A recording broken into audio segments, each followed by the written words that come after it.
Well, so today we've got a car which is an enthusiastic choice. People who are keen drivers always prefer this car. It's also a great choice for people who want safety as well as solid build quality. Yes, I'm talking about the VW Taigun. We'll tell you how it is to drive, what are the positives, what are the negatives, and how is it better than most of its other rivals out there.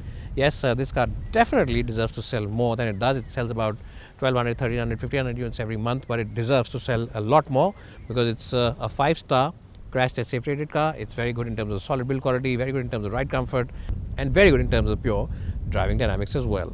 My name is Ashim Masih. If you come to this channel for the first time, then please do subscribe to this channel. Share this video with all your friends, and if you want to check out its rivals like the Creta, the Victoris, and the Elevate, the links are in the box below.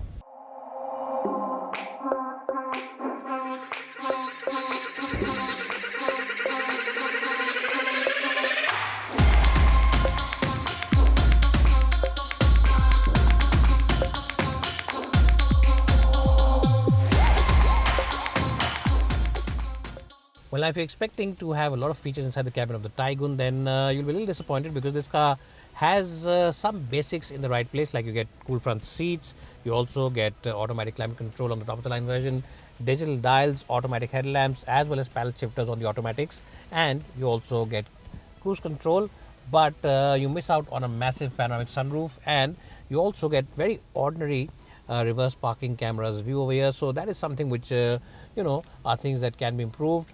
That said, this car is first rate in terms of safety, 5-star crash test safety rating, and you'll really appreciate the way the doors shut. Third, it really offers you a very reassuring and a very solid sound. Now, I really appreciate the solid build quality of this car, and also I appreciate the plastic quality, which feels really nice and robust as well. The seat comfort is decent at best. It's not really as good as the Creta, which is the benchmark, but in its own right, it is quite good. I'll give the front end of the cabin a strong score of 8.5 out of 10 because it's very good in terms of the overall utility. It's good in terms of the functionality as well as solid build. The only thing is that some features are missing out, like a big sunroof, better infotainment system, and of course a few paraphernalia which most other rivals now have started to offer. Let's jump in the back seat, show you how much space there is, and then take it out for a drive because the driving bits really are the special part of this car. Well, so now I'm in the back seat of the VW Taigun. Now, as you can see, knee room is quite sufficient. Headroom also is generally quite good. A lot of people complain that this car doesn't look very wide, but those people are wrong. It is generally a good car at the back for 3 occupants, and VW has thought of all the occupants because they've offered you head restraints for all 3. That's a very good thing for safety. You also get your own AC vents, and entire car gets USB Type C charging points. You don't get any old school charging points, so that is also something which is quite good.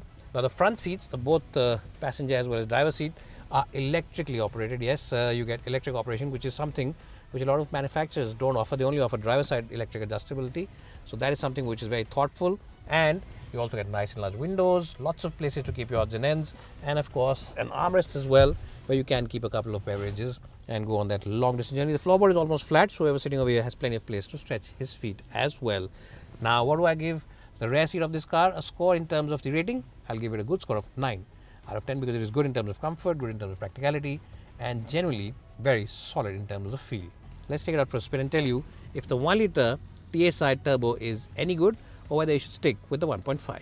Well, so here I'm driving the VW Taigun now. Now, this is a car which doesn't really need any introduction. You've already seen a lot of my videos on this, and you've also probably seen me on Instagram with this particular car. Now, this is the 1-litre version of the car, and I have to say that when you compare it with the 1.5, the only major difference you'll see is that the refinement level of this 3-cylinder unit obviously isn't as good as the 4-cylinder that you find on the 1.5. So that is the big difference that is immediately visible.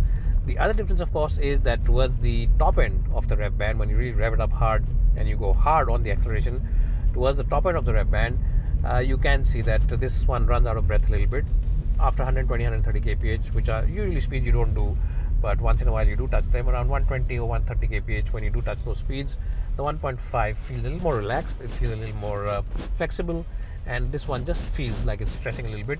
So those are things which are immediately visible in terms of the differences between both these cars. Of course, the power figures are also slightly lower. This is 115 bhp, that is 150 bhp, so it's about a 35 bhp gap. It's not immediately visible in the city. It's something which you won't really be able to tell when you're driving in the city, but out there on the highway, it's something that you can feel when you go beyond 100 kph. That said, Those are the only differences. Of course, the gearbox on this car is a 6-speed torque converter automatic, but you get a dual clutch automatic on that car. Yes, you get a DCT on that car, or DSG as the VW Audi group likes to say.